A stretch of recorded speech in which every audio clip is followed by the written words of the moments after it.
It was a quiet morning on Earth. The sun rose gently over blue oceans and crowded cities. People went to work, children walked to school, and the world moved in its usual rhythm. No one had any idea that within hours, everything would change. It began with light. Strange bright lines appeared in the sky, like silver scars cutting through the clouds. At first, people thought they were meteors or maybe some new kind of satellite show. Phones came out, cameras clicked, and social media filled with excitement. But the lights did not fade. They grew brighter, sharper, and then they stopped moving. The sky froze. Airplanes reported systems failing. Power grids started to flicker and die. Satellites went offline. Governments around the world scrambled to understand what was happening. The world news networks switched from cheerful headlines to red alerts. In major cities, people gathered outside and stared upward, fear spreading like cold wind through the crowds. Then, a sound filled the air. It wasn't thunder, it wasn't machinery, it was a deep, mechanical hum, so powerful that buildings trembled. From the clouds, shapes began to form, massive, dark ships descending slowly, blocking out the sun. Their surfaces were smooth like mirrors, glowing with strange symbols. They hovered over capitals, oceans, and military bases. Then came the voice. It echoed across every screen, every device, every speaker on Earth. People of Earth, it said, calm and cold. Your world is now under the protection of the Zalari Dominion. Surrender peacefully, and no harm will come to you. The voice was not human, but it was clear. Its tone carried no emotion, no mercy. For a few seconds, silence followed. Then chaos. Governments panicked. Fighter jets launched into the air, missiles locked on targets. Across the world, armies prepared to defend their nations. But before the humans could strike, the first attack came. A beam of light fell from the lead ship and hit the Pacific Ocean. In seconds, an entire naval fleet was gone, turned into steam and ash. The shockwave reached nearby islands and wiped them clean. The message was clear: resistance would not be tolerated. Across the globe, cities went dark. In Washington, London, Beijing, and Moscow, power grids failed completely. Airplanes dropped from the sky. Communication networks fell silent. Humanity's age of technology had ended in minutes. But even as panic spread, there were some who did not run. In an underground bunker below Nevada, a group of soldiers and scientists watched the invasion unfold on flickering screens. Captain Myra Hayes stood tall, her jaw tight, her eyes cold. Beside her, Dr. Adrian Cole, a tired-looking scientist in his 40s, stared at the readings from the alien ships. "They are not here to talk," Myra said quietly. "No," Dr. Cole replied. "They are here to erase us." Yet, even as he said it, his eyes stayed on one detail. A strange pulse coming from the alien ships, something familiar. He didn't understand it yet, but he could feel it. The frequency of their energy was close to something Earth had once tried to use decades ago. Something buried and forgotten. Meanwhile, in cities around the world, people screamed and ran for cover. The alien beams struck buildings, streets, and landmarks. Yet, in some strange way, not every place was hit. Some areas seemed to be ignored completely. In one small town in Norway, the ships simply hovered and left without firing. Why? No one knew. Back in the bunker, Myra gave the order to activate Earth's secret defense network, Project Aegis. Old military satellites came online, weapons aimed at the sky. "Fire on my command," she said. The countdown began. When the satellites fired, the world saw the first human counterattack. Missiles, lasers, and electromagnetic pulses flew into the sky. Most were destroyed before they even reached their targets, but one hit, just one, and the world changed again. The alien ship shuddered. Its shields flickered, and a piece of it fell into the ocean. Humanity had drawn first blood. Around the world, cheers broke out among soldiers and civilians watching the broadcast. Hope, faint but alive, returned. But that hope didn't last long. The alien ships retaliated instantly. A storm of light rained down, leveling entire regions. Cities like Tokyo and Berlin vanished in minutes. The Earth shook under the power of the bombardment. Captain Myra and her team watched in silence as millions died. "They are not just invaders," Dr. Cole whispered. "They're exterminators." Myra clenched her fists. Then they'll learn what humans do when pushed. As the alien ships continued their assault, strange signals began to appear in Earth's atmosphere, unknown frequencies hidden beneath the chaos. Dr. Cole stared at the data in disbelief. Myra, he said, they're scanning for something. They're looking for power sources. Myra frowned. What kind of power? Cole hesitated. Something human. Something they're afraid of. His voice trembled as he turned toward her. What if they didn't come here to conquer us, but to stop us? The thought hung in the air like a shadow. Outside, the alien fleet moved closer to Earth's surface. The sky was filled with their glow. Humanity stood on the edge of extinction, unaware that the true battle hadn't even begun. As the bunker lights flickered, Myra looked up at the trembling ceiling and whispered, "You wanted a war? You just woke up the wrong planet." The Earth rumbled. The sky cracked again. The day the sky broke was not the day Earth fell. It was the day humanity began to rise. After the first wave of destruction, Earth had fallen into darkness. Smoke covered the skies, cities were silent, and the world's greatest powers had become ruins of metal and ash. Yet beneath the chaos, deep under the ground, small sparks of resistance began to glow. Hidden bunkers, secret bases, and old military tunnels that had been built during the Cold War now served a new purpose. Humanity was not finished, not yet. Captain Myra Hayes walked through the underground command center, her boots echoing against the cold steel floor. Around her, soldiers worked on broken computers, engineers rewired power cells, and scientists studied alien wreckage recovered from the ocean. The atmosphere was heavy, but not hopeless. These were the survivors, the fighters, the ones who refused to bow. Dr. Adrian Cole stood beside a large screen filled with alien symbols. He looked pale, exhausted, but his eyes burned with curiosity. "Myra, look at this," he said, pointing at a strange waveform. "This is the same frequency that our old orbital network used 20 years ago." Myra frowned. "You mean the Aegis satellites?" "Exactly," Cole said.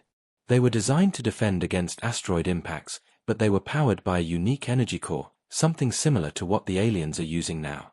If we can reactivate them, we might be able to strike back." Myra folded her arms, thinking. Half those systems are dead, and the rest haven't been used in decades. Cole smiled faintly. "Then it's time to wake them up." Across the world, messages began to move through hidden channels. Old scientists, retired engineers, and forgotten generals were called back into action. The human race was uniting, not under flags, not under governments, but under survival.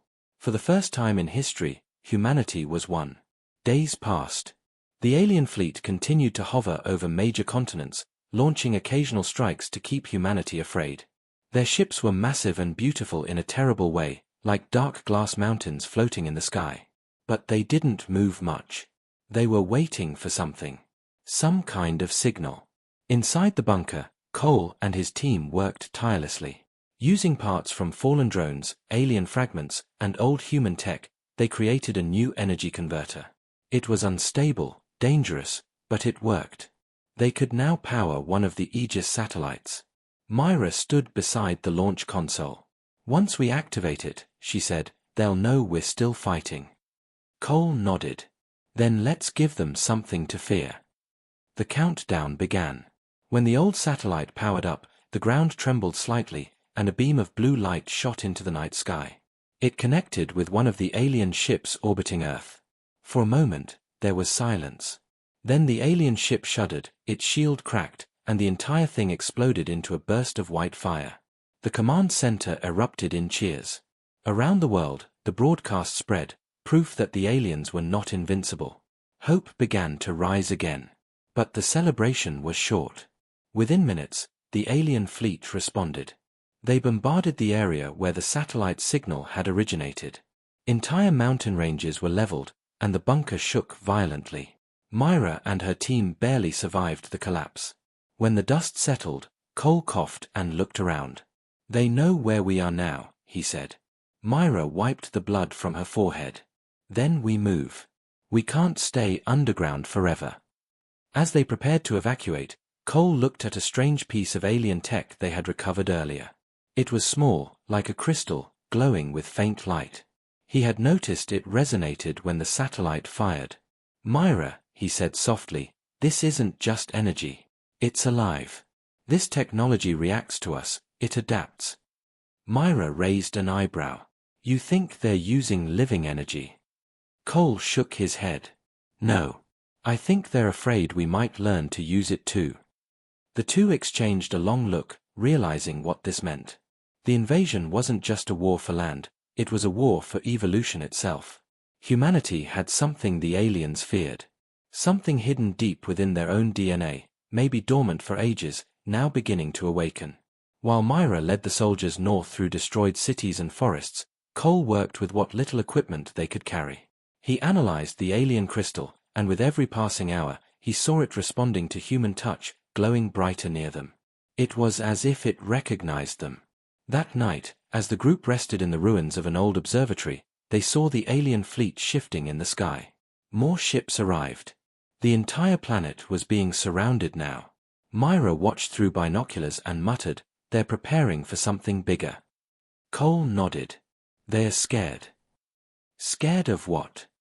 Myra asked. He looked at the glowing crystal in his hand and whispered, "Of us." The next morning, the team made contact with another survivor group, a group of engineers in Iceland who had managed to keep a geothermal power station running. They offered something valuable, a signal booster that could awaken more of the old satellites. Together, they began to build a network, connecting broken systems from across the planet. Every region that joined gave them a piece of the puzzle. Africa, South America, Eastern Europe, all began to rise again, slowly but steadily. Humanity was learning to adapt. For every city lost, a dozen underground bases appeared. For every weapon destroyed, 2 new ones were built from scrap. For the first time, humans were fighting not just with guns but with knowledge. Days later, Cole intercepted an alien communication signal. It was brief, but clear. "The humans have accessed the old power. Containment required. Eliminate them before activation." Cole played the message for Myra. She stared at the screen, then smiled grimly. "Containment. They're too late." That night, the stars seemed to move. The alien ships were rearranging their formation, preparing for another strike. But before they could attack, multiple blue lights appeared across the Earth's surface, Aegis satellites coming online, one by one. The old defense grid was waking up. Humanity had turned its forgotten past into a weapon. As the first human counterattack launched, thousands watched from bunkers and ruins. The beams of light shot upward, striking at the massive alien vessels. One ship exploded, then another. The aliens began to retreat into higher orbit. Humanity had finally hit back. In the command center, Myra looked at Cole. "We're not done," she said. Cole nodded. "No. This is just the beginning." Above them, the sky burned with light as alien ships fell. For the first time since the invasion began, Earth was fighting back, and winning, if only for a moment. But deep in the darkness of space, the alien commanders watched silently, and one of them spoke in their strange, cold language, "Activate Phase 2. The humans are learning too fast." Back on Earth, Myra looked up at the stars, unaware of what was coming next. The fight had only just begun, and the true power of humanity was still sleeping, waiting for the right moment to awaken. The world had changed. Smoke still covered the skies, cities still burned, but something new filled the air, defiance. Humanity was no longer running. They had tasted victory, even if small, and that taste gave them strength. Across the planet, people whispered the same words, "We can fight back." The Aegis satellites had proven it. For the first time since the invasion began, the alien fleet had been forced to retreat. It wasn't much, but it was enough to awaken the warrior spirit that had slept inside humanity for too long. Deep in the Arctic command base, Captain Myra Hayes stood before a holographic table, studying a map of Earth and the alien fleet's movements.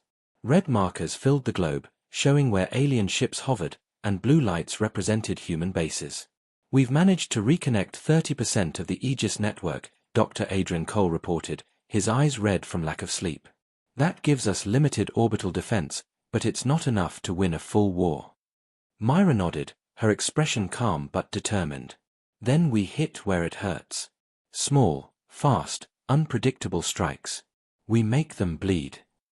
Around them, engineers, soldiers, and scientists prepared for the next mission.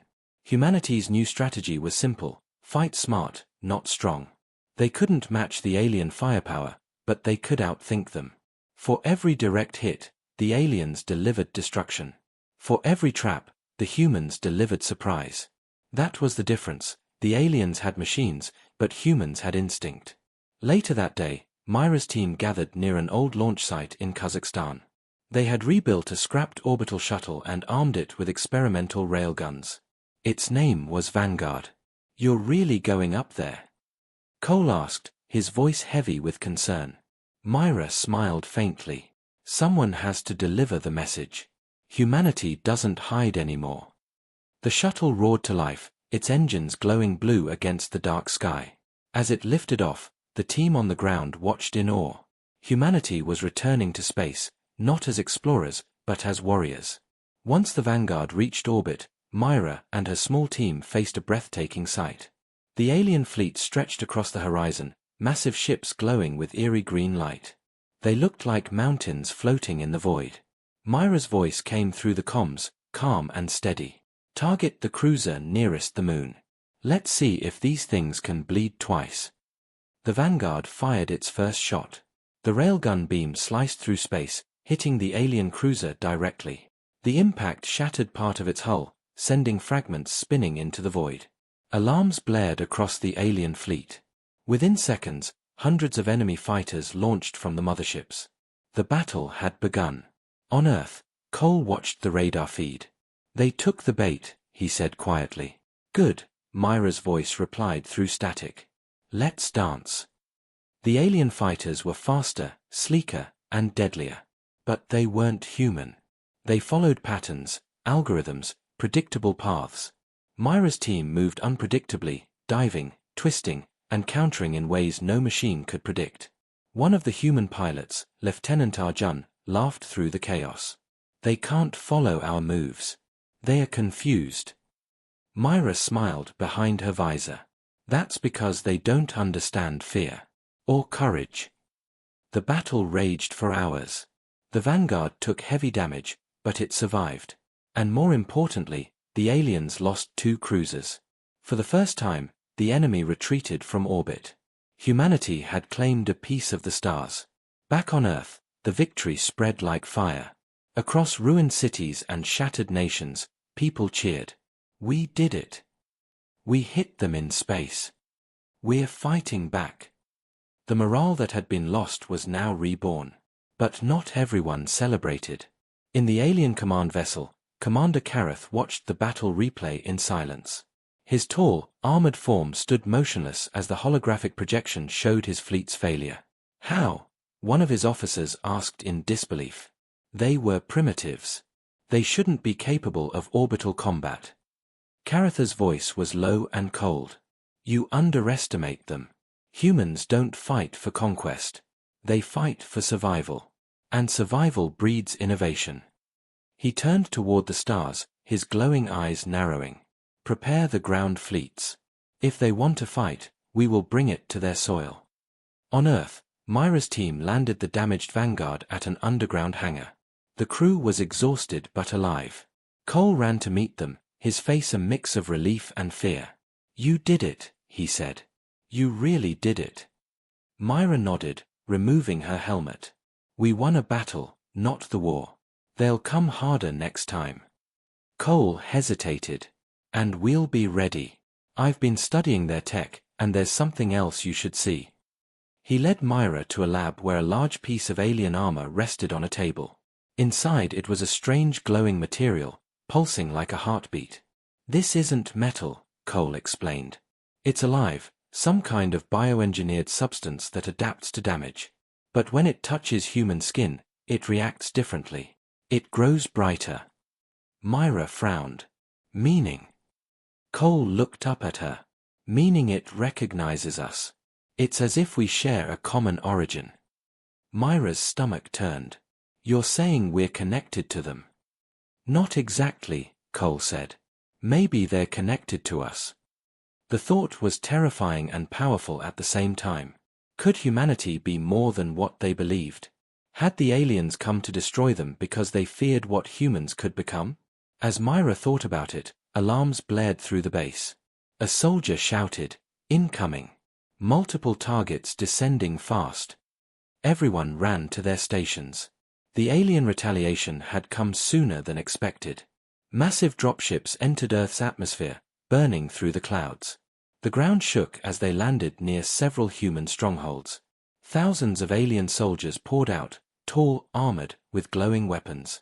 The war had come back to Earth. Myra grabbed her rifle. "We hold the line. Tell every unit to fight smart. No heroics, just precision." Outside, the night sky was filled with fire and chaos. Explosions lit the horizon as human and alien forces clashed. For every building that fell, humans set traps, ambushed enemy patrols, and turned ruins into battlegrounds. Humanity was no longer the prey. They had become predators in their own land. Hours later, Myra stood over the ruins of an alien dropship, her armor scorched, her breath heavy. "How many losses?" she asked. A soldier replied, "Too many. But we stopped them from taking the city." Cole arrived, holding a small device glowing blue. "Myra," he said, "I intercepted one of their transmissions again. They're starting to fear us." Myra looked at him, surprised. "Fear us?" Cole nodded. "Yes. They called us unpredictable. They can't understand why we fight even when we should fall." Myra smiled faintly. "That's because they don't understand what it means to be human." Above them, the clouds glowed with the fires of battle. The aliens had brought war to Earth, but humanity had answered with fury. The counterstrike had begun, and the message was clear: Earth would never kneel again. Weeks passed since the counterstrike began. The world was scarred but alive. Burned cities turned into fortresses, and broken highways became supply routes for the resistance. Humanity had learned to adapt. Every attack, every loss, had taught them how to survive. The aliens had stronger weapons and faster ships, but humans had something else: unity, emotion, and pure stubbornness. Across the planet, new leaders rose from the ashes. Scientists, soldiers, and even ordinary people took charge of small survivor groups, all working under a single purpose: keep Earth free. Yet, deep inside this fragile alliance, not everyone agreed on how to win the war. Captain Myra Hayes stood in a dark room filled with holographic maps, her eyes studying alien movements. Dr. Adrian Cole entered, holding a data tablet. "The alien ground forces have slowed their advance," he said. "They're focusing on strategic locations only: energy sites, old tech bunkers, anything with power." Myra nodded. "They know we're rebuilding. They want to cut our legs before we can stand." Cole hesitated before speaking again. "There's something else. Command wants to open communication with them." Myra turned sharply. "What?" "A faction of the Global Defense Council believes negotiation might save lives," Cole explained quietly. "They think if we offer a truce, we can avoid total destruction." Myra slammed her fist on the table. "We've seen what they do to prisoners.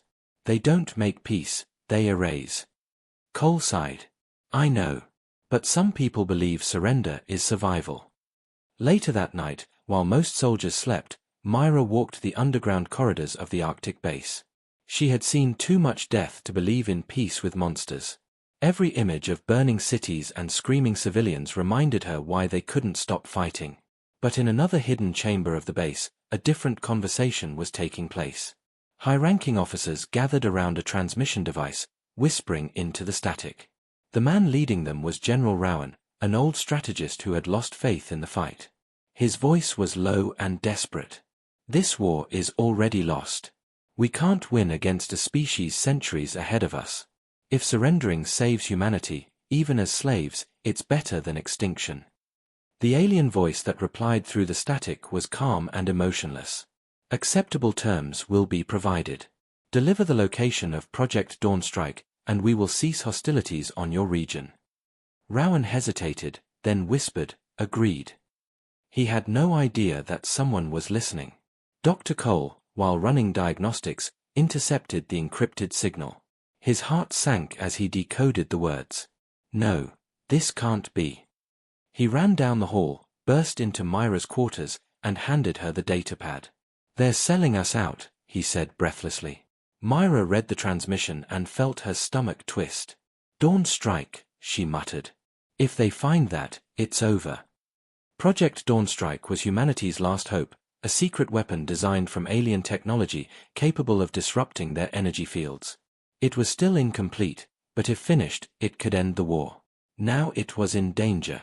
Myra gathered her strike team and moved fast. They stormed the communication room where General Rowan and his men were sending the final coordinates. "Step away from that console," Myra ordered, her gun raised. Rowan looked up, startled but defiant. "You don't understand, Captain. This is the only way to save what's left of us. By handing over the weapon that could free us." Myra snapped. "You call that saving? You think we can win?" Rowan shouted. "They destroy cities with a thought. You're gambling with billions of lives." Myra's eyes were cold. "No. I'm fighting for them." Before Rowan could respond, one of his men reached for his gun, but Myra was faster. A single shot echoed through the room. The transmission console sparked and died. Rowan fell to his knees, grief and anger in his eyes. "You've doomed us all," he whispered. Myra lowered her weapon. "No, General. You almost did." Moments later, alarms blared through the base. The aliens had traced the transmission. Their ships were descending fast. Myra's team rushed to evacuate. Explosions shook the corridors as alien energy beams tore through the mountain. "They're breaching the outer wall," a soldier shouted. Cole grabbed a crate containing the Dawnstrike prototype. "We can't let them take this." Myra nodded. "We're leaving. Now." They ran through collapsing tunnels, the sound of alien machines echoing behind them. When they reached the surface, the night sky burned red with fire.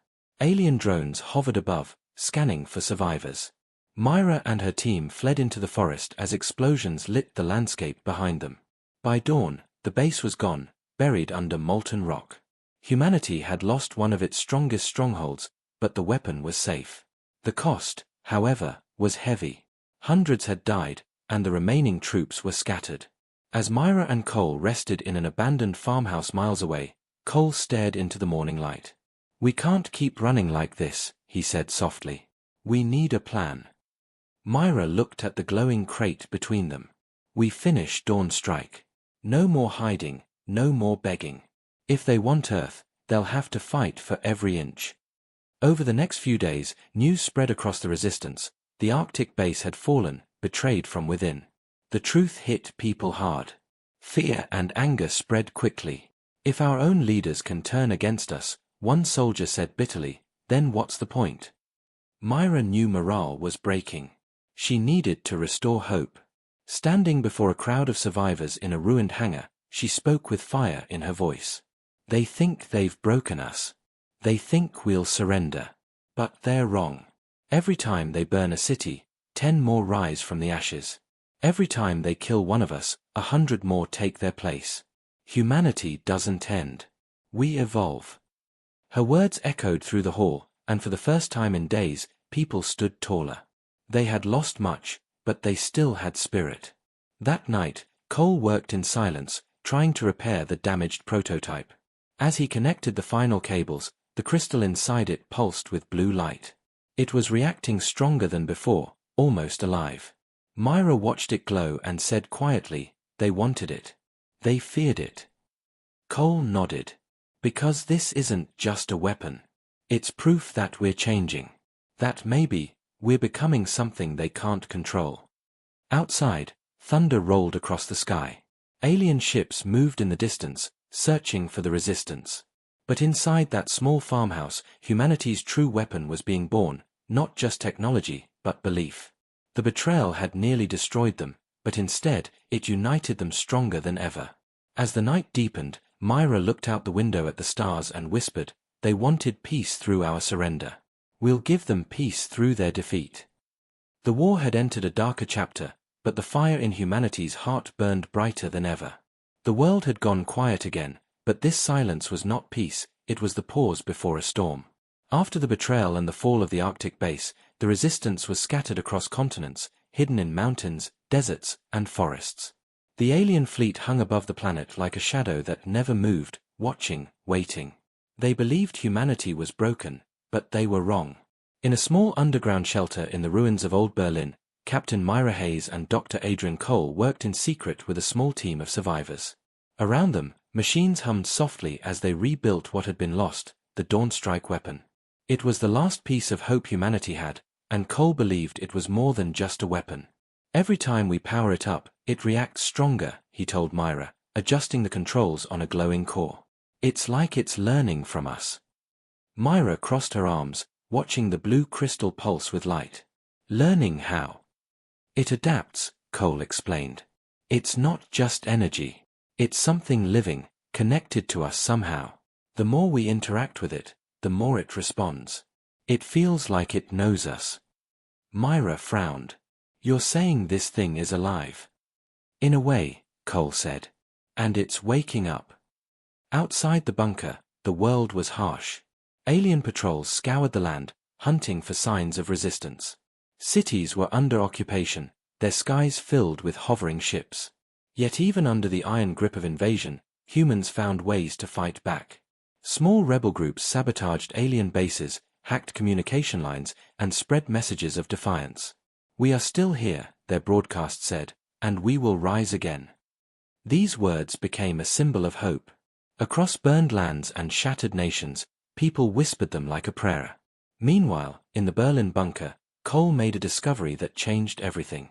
Late one night, as he studied the energy readings, he noticed a strange pattern.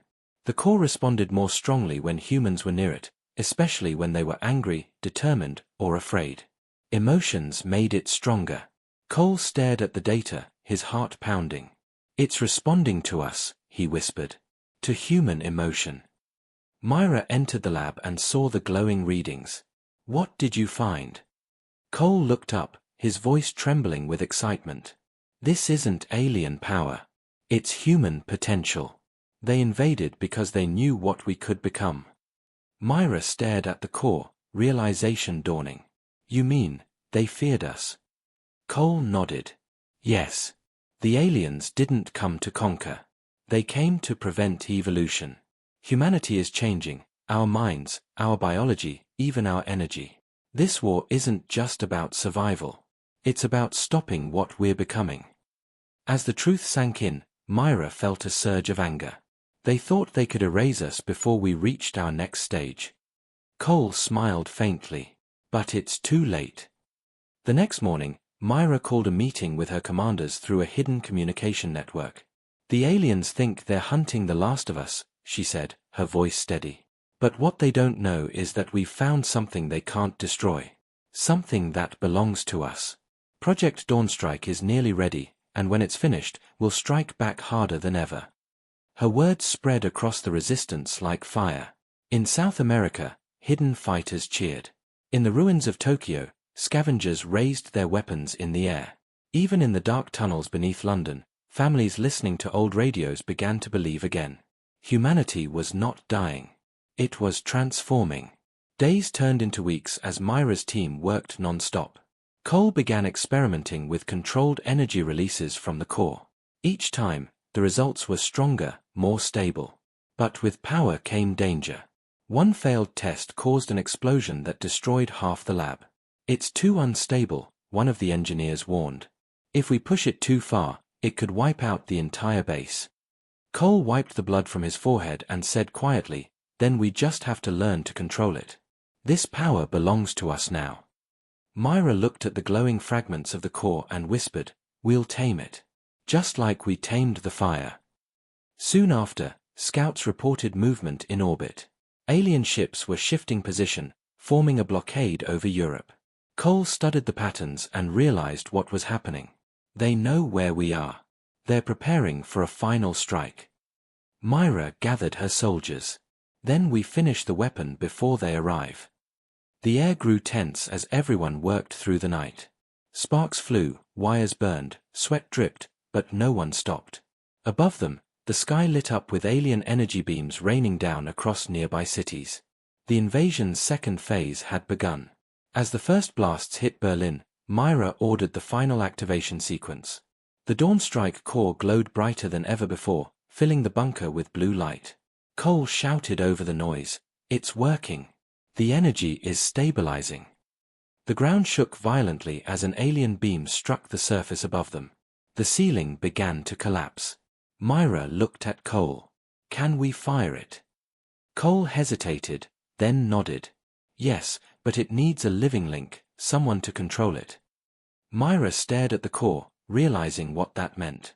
A human. "Someone strong enough to handle the energy," Cole said. "Anyone else would be vaporized."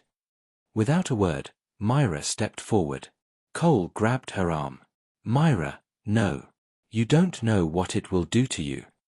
She looked at him calmly. "If this is human power, then it's time humanity used it." She placed her hands on the glowing surface. Instantly, light surged through her body. Pain and power mixed together, flooding her veins like fire. Her eyes glowed bright blue, and the bunker filled with a roaring hum. "Myra!" Cole shouted, trying to pull her back, but the energy had already chosen her. The core synchronized with her heartbeat, and suddenly the room went silent. On the screens, alien ships appeared as targets. Myra's voice echoed through the speakers, calm and powerful. "Let's show them what humans can do." She raised her hands, and the Dawnstrike fired. A massive beam of light burst from underground, cutting through the clouds and striking the alien fleet. One by one, their ships exploded, their shields failing instantly. The sky turned into a storm of fire. Around the world, people looked up and saw the light. "She did it," Cole whispered, tears in his eyes. The alien fleet began to retreat, leaving orbit in chaos. Myra fell to her knees, her energy fading. Cole ran to her side. "Myra, stay with me." She smiled weakly. "It's not over yet. But they'll remember this." As she lost consciousness, the core dimmed but remained alive, pulsing softly like a heartbeat. Cole looked at it and whispered, "She awakened it, the power within us." Outside, the last of the alien ships vanished into the clouds, leaving Earth scarred but standing. Humanity had survived the impossible once again. They had discovered their greatest weapon was not technology or machines, it was themselves. The dawn of a new age had begun, and the universe would never see humans the same way again. The sky still carried the scars of war. Burned clouds drifted across shattered cities, and alien wreckage floated in the upper atmosphere like metal ghosts. Weeks had passed since the Dawnstrike fired its first beam, and for the first time in years, the alien fleet had retreated. Earth had survived. The invasion wasn't over, but it had changed. The hunters had become the hunted. Across the globe, humanity rose again. Factories buried under rubble began to hum with life. Old communication towers flickered back online. From the deserts of Africa to the frozen edges of Antarctica, people rebuilt what was broken.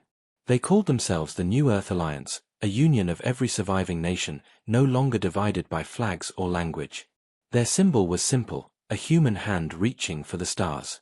In the heart of what was once Berlin, Captain Myra Hayes awoke in a medical chamber, surrounded by soft light and the low hum of machines.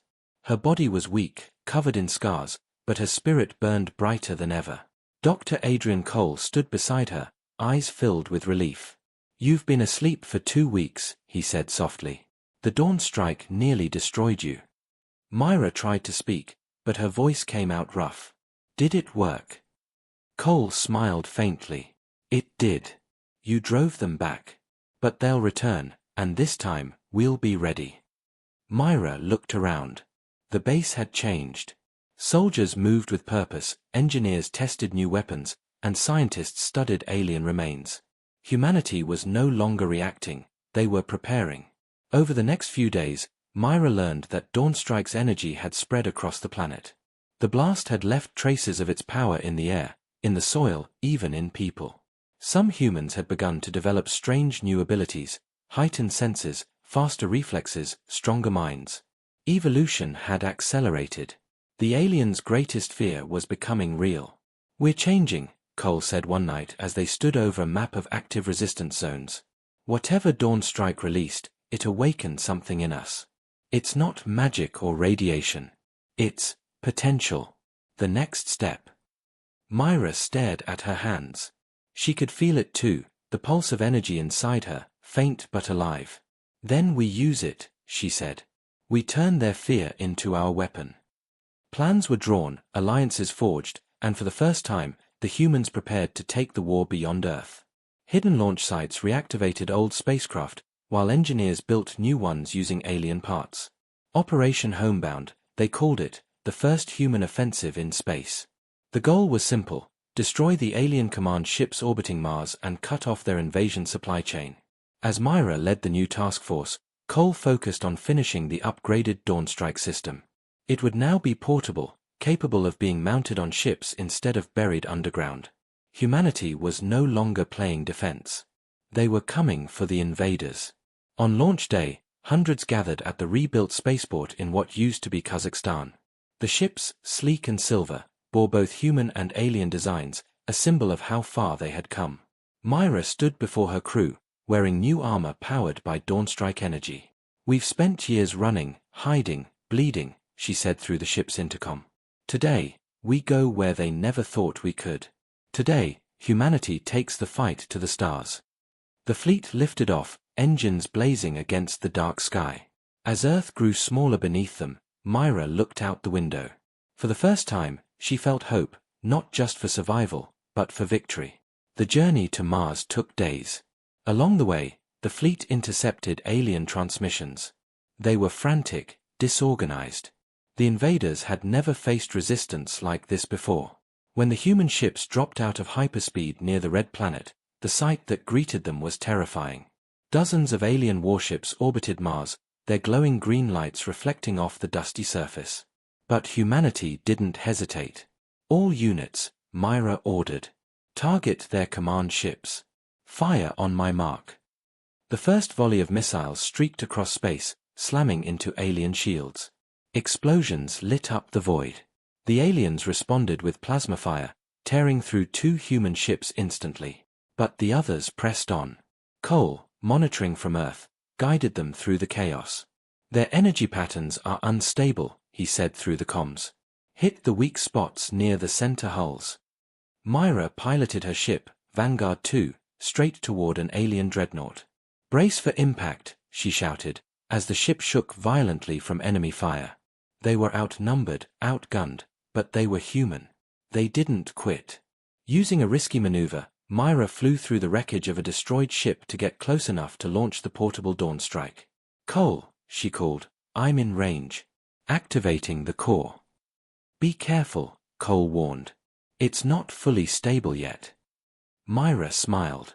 "Neither am I." The weapon charged, glowing with fierce blue light. The alien dreadnought opened fire, but it was too late. The Dawnstrike beam erupted, slicing through the enemy fleet like lightning. One by one, their ships exploded, filling space with burning fragments. The human fleet roared with victory. "Target destroyed," shouted one of the pilots. "They're falling back." Myra watched the alien ships retreat toward the outer rim. "Not this time," she whispered. "Chase them." Humanity pushed forward, chasing the invaders beyond Mars. It was the first time in history that human ships had fought, and won, beyond their home planet. Back on Earth, Cole watched the live feed, tears in his eyes. "We did it," he whispered. "We're no longer prey." But even as he celebrated, a strange signal appeared on his monitor, a message coming from deep space. It wasn't from the aliens. It was older, unknown. The message repeated a single phrase: "Humanity has awakened. The others will notice." Cole froze. "The others," he whispered. When Myra's fleet returned home, the world celebrated. Fires of victory lit the skies, and for once, laughter echoed through the ruins. Children played in the streets again, and old songs of unity filled the airwaves. Humanity had struck back and won. But as Myra looked up at the stars that night, she felt a strange unease. "They'll come back," she said quietly. Cole nodded beside her. "Yes. But next time, we won't be the same." She smiled faintly, the glow of Dawnstrike reflected in her eyes. "Then let them come." Far beyond the edges of the solar system, in the cold black of space, a massive shape stirred, a ship larger than anything seen before. Its engines pulsed with red light, ancient and powerful. A voice echoed through its dark halls. The humans have evolved. The cycle begins again. On Earth, unaware of the coming storm, humanity celebrated its greatest victory. But in the depths of space, the real war was just beginning. The stars burned red that night. Months had passed since the victory at Mars, and humanity had grown stronger, faster, more united than ever before. The New Earth Alliance had built fleets of hybrid warships using both human and alien technology. Dawnstrike energy powered their weapons, their engines, even their armor. Earth was no longer a broken planet, it was a fortress. But peace never lasted long. It started with a signal, faint at first, coming from the far edge of the solar system. At first, Dr. Adrian Cole thought it was interference, just static. But then the message repeated, clear and deliberate, a deep mechanical voice speaking in a language that wasn't alien, but something older. "You have awakened the forbidden light," it said. "Prepare yourselves. The Judgment Fleet is coming." Within days, telescopes picked up the movement, massive objects entering the solar system at impossible speed. When the first visual images came through, even the most hardened soldiers went silent. The ships were enormous, each the size of a continent, surrounded by swarms of drones. The aliens who had once invaded Earth were nothing compared to this. These were the architects, the rulers of the empire that had sent them. The ones who had been watching humanity for centuries. The fleet's arrival darkened the skies across the world. Cities trembled as their massive shadows passed overhead. Earth's defenses activated immediately, but everyone knew the truth. This was not just another battle. This was the endgame. In the command room of the Alliance headquarters, Captain Myra Hayes stood before a giant holographic map of Earth's orbit. Her face was calm, but her heart pounded with the weight of responsibility. "How many?" she asked quietly. Cole adjusted the hologram. "At least 50 major warships. Each one carries enough firepower to burn a planet. And they're not just coming for Earth. They want the Dawnstrike energy." Myra clenched her fists. "Then we make sure they never get it." Preparations began at once. Every ship, every satellite, every soldier was called into action. Across the world, people said goodbye to their families, knowing they might not return. The Dawnstrike core was moved to orbit, installed in a massive flagship called Vanguard Prime. Myra would command it personally. Cole would remain on Earth to coordinate the defense grid. As the fleet assembled, Myra stood on the bridge, gazing at the stars where the enemy would soon appear. "This is it," she said softly. "The final stand." Hours later, the sky tore open. The Judgment Fleet entered orbit, blotting out the sun. The largest ship, a colossal vessel called the Sovereign, broadcast a message across all frequencies. "Children of Earth," the voice said, cold and ancient, "you were not meant to awaken. Your defiance has doomed your world." Myra stepped forward, her voice steady. "We don't kneel to tyrants." The transmission ended, and the battle began. The first wave of enemy fire struck Earth's shields, shaking the planet itself. Explosions lit the skies over every continent. Human fleets launched from the surface, meeting the invaders head-on. The void filled with light and death as missiles and plasma bolts crossed paths. Ships exploded like dying stars. Myra commanded with precision and fury, her voice echoing through the comms. "Keep formation. Focus on their engines." Her ship cut through enemy lines, firing the portable Dawnstrike cannons. The blue beams shredded the enemy drones, but the larger ships barely flinched. On Earth, Cole worked frantically to stabilize the planetary shield grid. Sweat ran down his face as alarms blared around him. "Power levels dropping. If the shield fails, we're finished." "Reroute the energy from the secondary generators," he shouted. "Buy them more time." Meanwhile, Myra's fleet fought desperately in orbit. One by one, human ships were destroyed.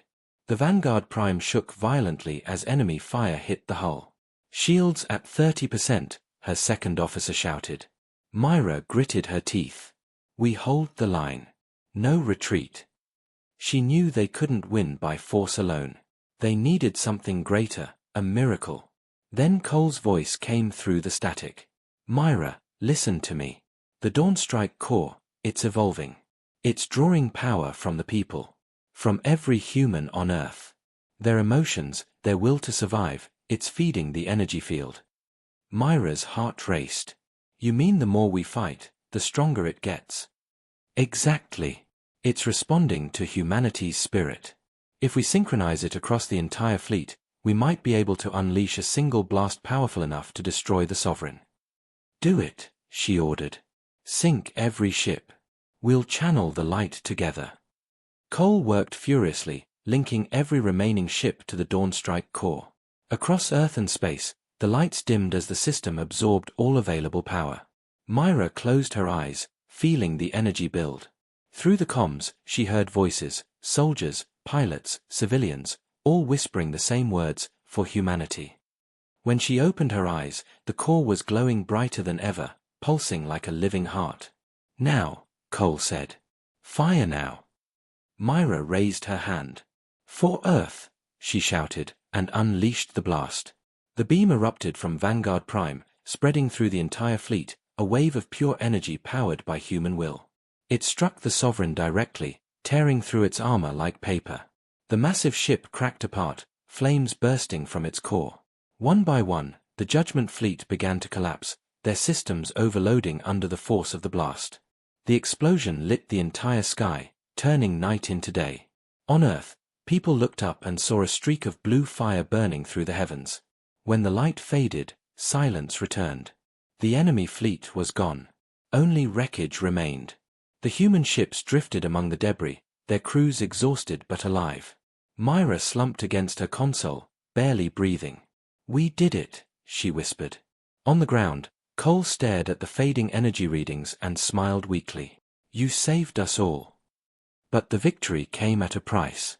The Vanguard Prime was badly damaged, drifting toward Earth's atmosphere. Myra! Cole shouted over the radio. Your ship is falling apart. You need to eject. She looked out at the stars one last time. No, she said softly. I'll stay. The Dawnstrike needs someone to guide it. Tell them, humanity is free. Before Cole could respond, the signal cut out. The ship entered the atmosphere, glowing like a comet, and vanished in a flash of light. For a long time, the world was silent. Then cheers erupted across every city, every shelter, every battlefield. Humanity had won. The invaders were gone. Earth was free. Later, in the rebuilt command center, Cole stood before a monument of Myra, a statue carved from the wreckage of her ship. Below it were the words she had spoken, "We don't kneel to tyrants." Cole looked up at the stars, where the last fragments of the enemy fleet drifted in silence. She was right, he whispered. They thought they could conquer us. Instead, they made us stronger.